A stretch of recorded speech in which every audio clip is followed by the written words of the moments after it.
was hilarious that this happened. Yeah, it made me smile. Hey everybody, I'm Catherine and I'm here today with my New York Book Expo America all things bookish wrap up from last week. So last Sunday I did leave to New York to attend Books Expo America Wednesday through Friday. I totally did not want to attend BookCon at all. At all. After the shit show that was last year, I had no interest. However, there were a couple panels I would have liked to go and sit in on, but it wasn't worth me paying money for a ticket for it, sadly. So I missed out on the panels. But honestly, I would have liked to go and see those, although from other people's wrap-up videos, the panels were ridiculous. Not in like the way that they were done, but the fact that people would wait in line several hours and still not get in to see the panel. So yeah, I'm glad I didn't do that.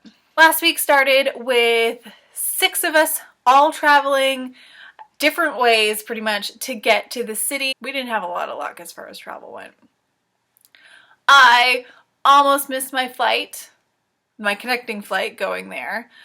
I completely fell on my ass in public at Newark in front of people when the suitcase I was sitting on went completely out from under me, and yeah, I was like sprawled on the floor. It was so attractive. Thankfully there weren't that many people around. Going back, I almost got bumped to a flight that was 4 hours later. Thankfully that didn't happen. But that was just the travel. I think out of like everything, those were the big deals that we had to like endure. And once that was over, Carmen was like, okay, I'm gonna give you the easy road the rest of the way this week. Mostly. So we all got there Tuesday. Tuesday night was the Teen Author Carnival and it was amazing. Amazing, amazing, amazing. I've already done a video. I will link that down below, but it's one of my most recent videos. It was wonderful. I am really sad that I forced my friends, 2 of them, because we had to wait for Kaylee. So we were late getting there anyway, and then I was like, well, you know, let's go to the Strand. There's a couple books I'd like to buy for Teen Author Carnival. So I forced them to go there. Sorry, guys. And subsequently, we missed the actual panels for Teen Author, which sucked. I hate that we missed the panels. I love the panels for Teen Author Carnival. If you guys have gone to New York for BEA and haven't hit up Teen Author Carnival, if you are YA enthusiasts, it is so much fun. The authors are always so amazing. It's usually really low key compared to Book Expo America or even BookCon. So you're actually able to go and like one-on-one with the authors. It's like I spent maybe 10 minutes talking to Claire Legrand. Like all the authors are fantastic. And it's open to the public and it's free. It's free, so you don't have to pay. You just have to either bring books of your own or you can buy books there. They have a booth set up from Books of Wonder. So really super awesome, easy, amazing time. Amazing. Then the actual expo started. So Wednesday was BloggerCon, which I pretty much avoided at all costs. I literally went to one panel to receive my lunch voucher. And the entire time I'm sitting on this panel, not only am I freaking out because my SIM card decides to stop working in my phone, so I was freaking out and I had to leave after lunch to go and get that fixed. T-Mobile, by the way, awesome if you have an unlocked phone for getting like pay-as-you-go and a SIM card and all that. They were fantastic, awesome customer service. But anyway, the entire time I was sitting in this panel before lunch so I could get my lunch ticket, so I could get free, fairly shitty food because the salad bar wasn't open at Javits. I wanted the moderator to stop talking. Like, just stop. Just zip it. Let the actual speakers speak. Yeah. She kept putting in her 2 cents, which once in a while, fine. But this was like, she took up the majority of the actual speaking. Like the three speakers that are on the panel were actually really interesting. I was able to learn a lot about the different mediums like podcasting and, you know, video blogging and regular blogging and stuff like that. But this moderator, oh my God. I found personally that compared to other years, BloggerCon kind of sucked. Like, I honestly, I didn't go back to it because the Javits floor had opened, which I also thought was really stupid, that they put the half day on the Wednesday instead of the Saturday like they normally do, which understandable, they want to get BookCon done and stuff, but no, just no. So BEA floor opening and BloggerCon overlapped, and I think a lot of people just kind of skipped out. The panels were either not what I was doing, or they were stuff that I already knew how to do, and I just didn't find them interesting. Like, it was pretty much a gong show that I'm really glad I skipped. But that was BloggerCon. So if you're a new blogger, I do suggest going if it looks like the panels are going to be something that is going to aid you in your blog or your vlog or your podcast, whatever your medium is. If you've been doing it for a while, I mean, it's usually the cheaper way to get a ticket, which is why I did it, because I didn't want to run the press route again and have them not give me it with like 3 weeks to go after I booked everything, because they've tried that before. So I knew I wanted to pay, and this was just cheaper than just the regular BEA pass. At least I got free food out of it, although it was really kind of shitty. Why couldn't the salad bar have been open? That salad bar is awesome. Now on to BEA proper. So Wednesday was a half day. People were lining up like super early. Like the floor didn't open until 1 o'clock. And people were lining up well before then. In case you haven't watched some videos from last year, you really don't have to get there that early at all. A lot of people I know were lining up because they were dropping tickets for the Truth Witch signing, which was happening later in the afternoon. So that's why a lot of people were there, so that they could like ensure they got one of the 100 tickets they were giving away. But even like the rest of the week, people were lining up starting at 6:45 in the morning, and the doors don't open until 9. Why?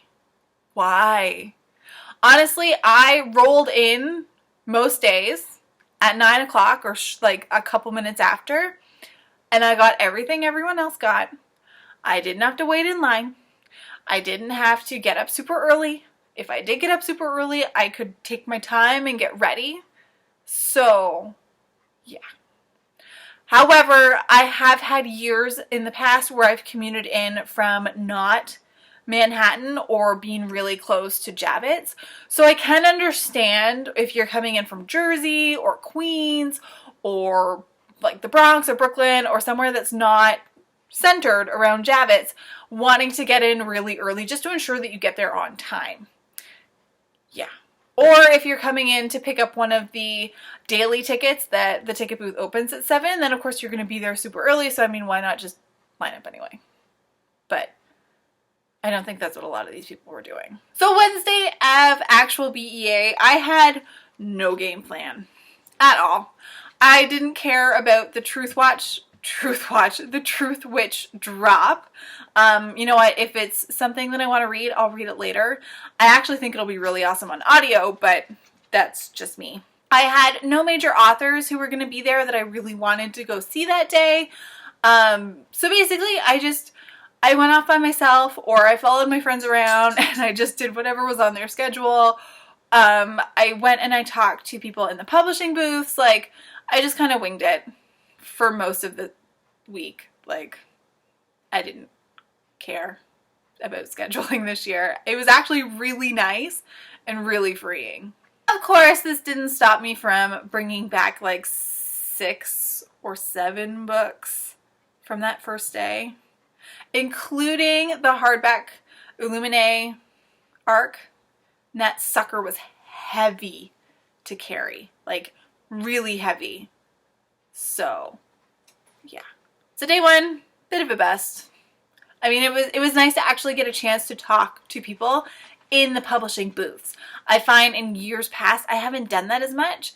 So I was able to find out I don't need to go for the master's program I thought I did in order to get a job in publishing, which is awesome on my bank account. So now I just have to figure out how to get good internships and pay for them once I'm done school. It was just really nice to have a rather relaxing first day to kind of get you into the swing of things. Of course, this didn't stop my feet from getting insanely swollen, TMI, and not going down until pretty much 2 days after I got home.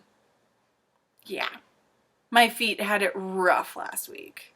Day 2 was another day where I really just winged it. One of my roommates, I love you, but you are crazy. She was out of the apartment by like 7:30 every day. I don't know why. Although I think she did have like author breakfasts a couple of these mornings. But yeah, I rolled into the convention center a couple minutes after 9. What was Wednesday? I didn't really have a plan for Wednesday either. Thursday was day 2. I didn't have a plan for Thursday. I mostly just followed around one or two of my roommates who I knew had a very similar taste in books that I did, and for the most part had a lot of like new adult books that I knew I did want. And I honestly walked around again and I talked to people. I talked to a lot of people at like Sourcebooks and Disney and Harlequin, and I really, you know, asked them how they got into the business, what kind of school they did, like what steps they took to get into publishing, because I want to be on that side. As much as I would love to write a book, I probably don't have the balls for it, the lady figurative balls, let alone the talent. So I would like to, you know, do PR or marketing or something for the publishing companies. Editorial and I probably wouldn't mix well. I don't think I'm cutthroat enough. But it was really nice. Like, I did find myself standing in lines a few times for a few books that I found out about that I really wanted. I picked up books for friends and family. Like, yeah. I came home with maybe 12 books. Not too bad. But I knew that Friday was going to be my crazy day. So I did want to just take it really slow and everything. We left the convention really early. Like, what time did we leave? 1:30, I think we left. A lot of us didn't have anything in the afternoon we really wanted to do. So we went down the street on the way back to our apartment and we stopped at a diner and had really good food that was really not expensive. And that was nice, not having to eat Javits food. A couple people went back and some stayed, so we really spanned all things. And then, yeah, a lot of us just went our separate ways that night. Kira and I, from the video from previous, you will see, we stayed at home and we got pizza. It was interesting having to Google where the good pizza was in our neighborhood, and it was Fat Sal's, not to be mistaken by the regular Sal's, who, oh my god, I've never seen reviews online that were not for the product, and instead for the fact that not only apparently were their delivery drivers rapists, but the son of the owner was a murderer. Yeah, so we went to Fat Sal's. It was pretty good as far as New York pizza goes. I mean, it wasn't spectacular, kind of greasy, but it was good. It was inexpensive. So, yeah, mostly we ate a lot this trip, and a lot of junk food. We did try and have vegetables at least once a day, though. Friday was day 3, and I got up really early, and Kaylee and I went to Javits. I totally went in my pajamas, like Star Wars shirt and really ugly, worn, like, pajama capris with polka dots on them. Yeah, I didn't care. We went and we got tickets. She wanted to get tickets for Meg Cabot, and I wanted to get the 2 tickets for the Jennifer L. Armentrout signings. So I went with her. We got these tickets. We sat in line for half an hour, but it gave us time to read the daily paper that was out and stuff, which is always an awesome source of information for books and stuff for that day that are going to be happening. We talked to some people online, and then really quickly, because we were near the beginning of the line, because we got there about 6:30, we got the tickets, we left, we went back, and we took our sweet ass time getting ready. And we then walked back to the convention center right for 9 o'clock and just did our thing. This time, God bless Kaylee, she showed me that the app for BEA actually had my schedule on it, that I had like clicked authors that I wanted to go and see. It took 2 days of using it or trying to use it for her to figure out what I was doing wrong and show me. So yeah, I tweeted some pretty irritated tweets about BEA and the fact that I couldn't access my agenda, and that's just because I'm stupid, pretty much, 100%. So I was able to use the app, which actually I found was an amazing resource once I was using it correctly, and go through and, you know, see what I had checked off and what was coming next and what I didn't necessarily need to get to. So yeah, it was nice that way. So Friday was definitely my busy day. I had several new adult and adult authors that I really wanted to look into getting like to their signings for sure. A lot of them sadly were only half-hour signings, so I was a little worried. But I got like the Colleen Hoover book. I got the 2 Jennifer L. Armentrout books, which I had tickets for anyway, so it wasn't a big deal. I got the 2 Abby Glines books, which I was so excited. Like, these were the books that I would have shanked someone for.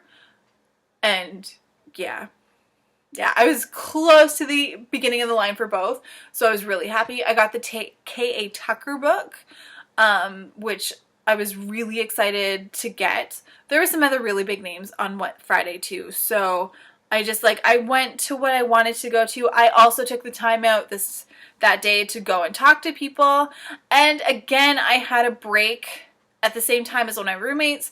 So we went down a couple blocks on 11th to this like grocery store fresh market, and we just had whatever their lunch was there. So I had amazing mac and cheese and fruit, and Kaylee got a salad and fruit. So we were good. We were healthy that day. And we took our time. We ate. A lot of people I found were actually doing that. They were leaving Javits to go and eat elsewhere.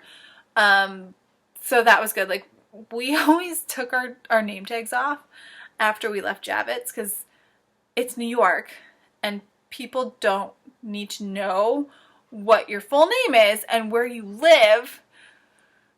But I was so surprised to see people wearing their name tags. And I mean, it's a convention. They gave us lanyards this year, which they didn't do last year.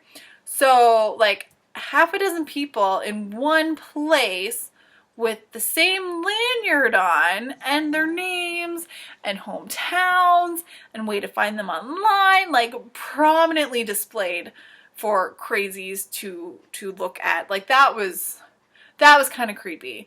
I always took that shit off. Like, no one outside of the convention center needs to know anything about me at all, unless I want them to.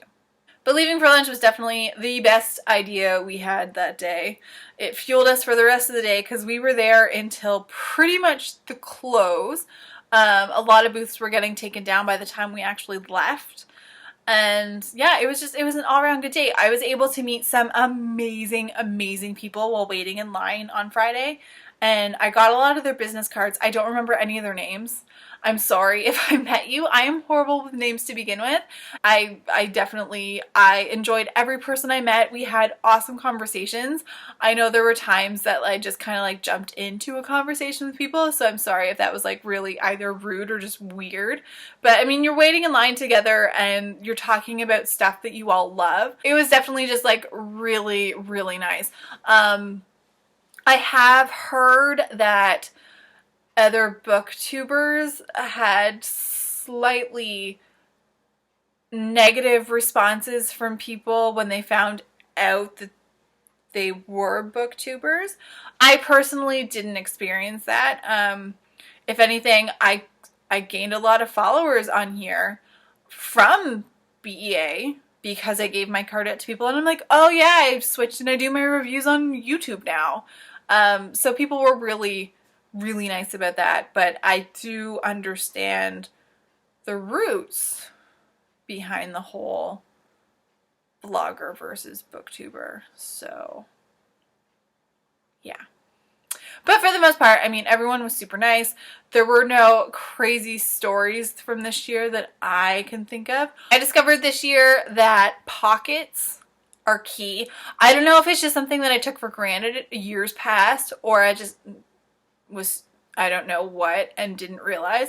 But I had pockets for both Thursday and Friday in my outfits, and they were amazing. I mean, I mostly just use them for my phone, but having that phone, like, it's crazy how much things have changed since the first year I went and this year, and how much we rely on our technology to, like, Twitter from telling us when galleys are dropping, to the BEA app to let us know like what our actual schedule is. It was just like having my phone at my fingertips was key. And especially even just communicating with my friends, being like, okay, plans for tonight, plans for tomorrow, where are you on the BEA floor? Like, it just, pockets. Pockets are now going to be my priority for outfits for Book Expo America. I personally found that this year was a lot more organized than previous years. This was my 4th year out of 5 going. And it's just, I saw it more so in the autographing area. They moved it from like one extreme side to the other extreme side. So it was farther away from a lot of the bigger publishing companies, which, I mean, was nice because then you're not having the crowds from there interfering with the crowds that are at the autographing area. And they had it set up this year so brilliantly where there were spaces in between every like 4 or 5 signing lines where you could put overflow. And as always, the volunteers were phenomenal. I know they took a lot of shit from some people because we actually conversed about this a couple times. But it was a lot of the same volunteers that I've been seeing for the last few years. And they know this backwards and forwards. Like, they know how to get stuff done. They know how to organize stuff. And I just found like they were so good about starting lines and breaking lines and keeping people out of the aisles when at all possible.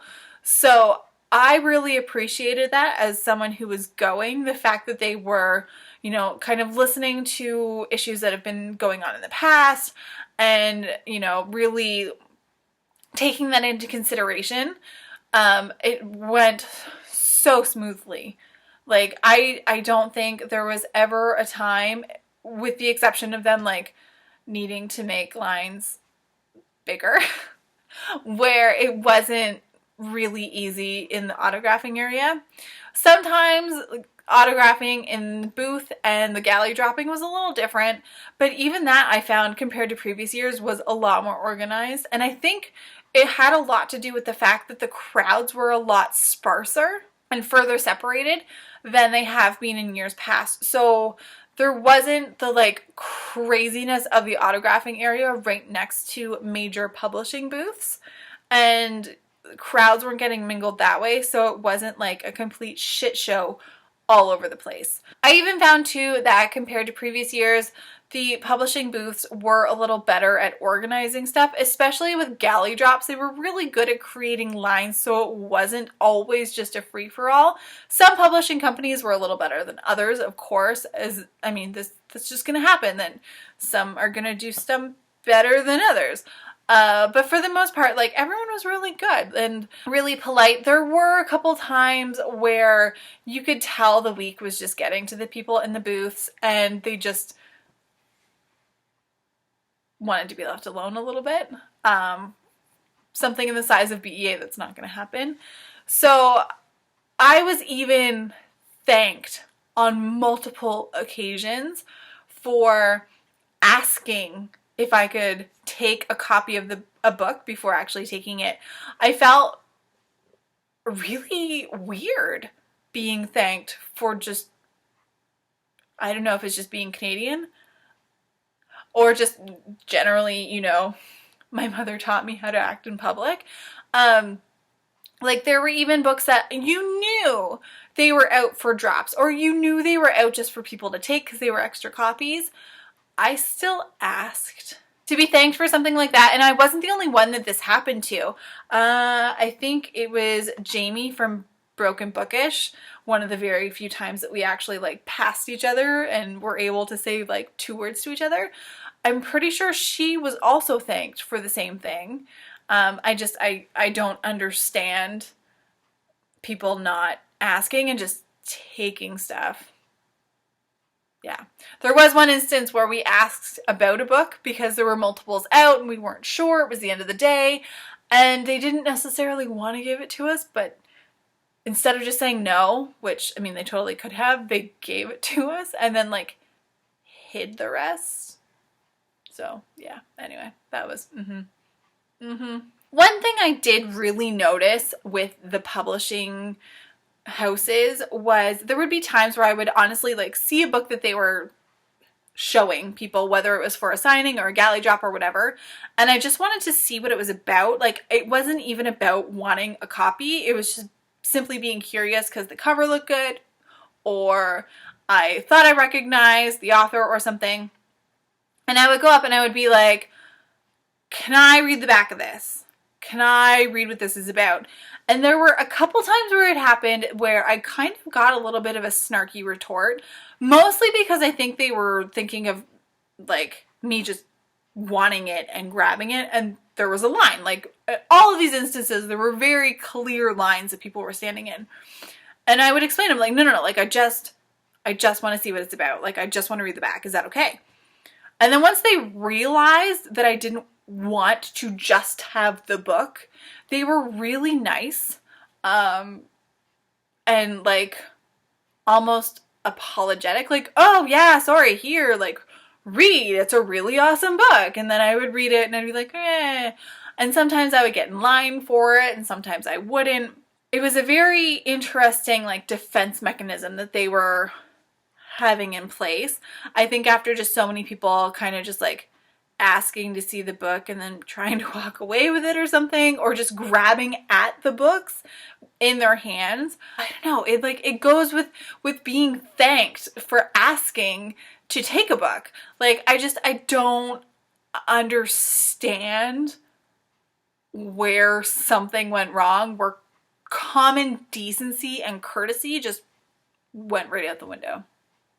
Like I don't get it in normal life either, but I really didn't get it at Book Expo because considering we're all there for the same thing, you would think that, but anyways, takes all kinds, right?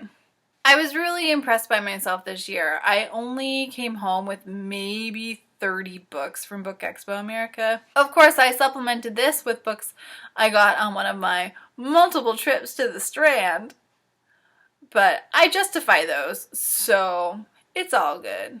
I found that this year I was the most picky I have ever been when it comes to picking up for galley drops and going to autographing.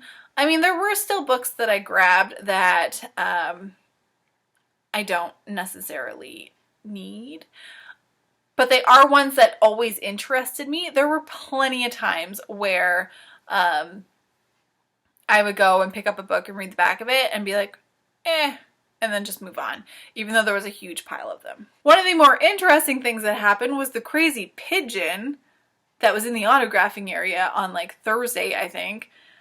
It startled more than a few people. I saw it while I was waiting in line, so I was behind like several barriers, so I figured I was kind of safe, but it like flew through people and like at people and just I hate pigeons to begin with, and this one just kind of made me laugh and was like, don't come anywhere near me or I will hit you with my backpack. But it was definitely kind of strange having a pigeon there. Pretty sure some of my friends got pictures of the pigeon. Yeah, I'm just happy it didn't shit on me. So with my luck, that's usually the thing that does happen. But yeah, it was good. As far as I know, no one told me I had pigeon poop in my hair, so it must have been okay. All in all, Book Expo was amazing this year. I had fantastic roommates. I got to meet fantastic friends of mine who I either haven't seen in over a year or I only know through online, and meeting them in person was awesome. And I love you all. It was just a fantastic week. I loved the fact that I didn't just do book stuff. I mean, other years, every night I'd have something scheduled that was book related, and this year there were a lot of times that there wasn't stuff going on, and I was eternally thankful for that. I mean, my roommates and I watched The Princess Diaries one night in our apartment because we could, and because it's awesome, and because we were talking about Meg Cabot's royal wedding coming out, which is really interesting. And I need to finish actually reading that series so I can read Royal Wedding. Although I probably could just get away with just reading it, right? Right. I think this has definitely been my best year to date for Book Expo. It was nice and calm and low-key with great friends, and I wasn't as stressed as I normally have been in the years past. It would have been great if my, like, everything below the knees hadn't swollen up like 3 sizes too big. Cause it was just painful. Yeah. So I don't know why. Maybe it's because it's been so effing cold in Canada and it was so hot in the city. I don't know. I don't know why these things happen to me.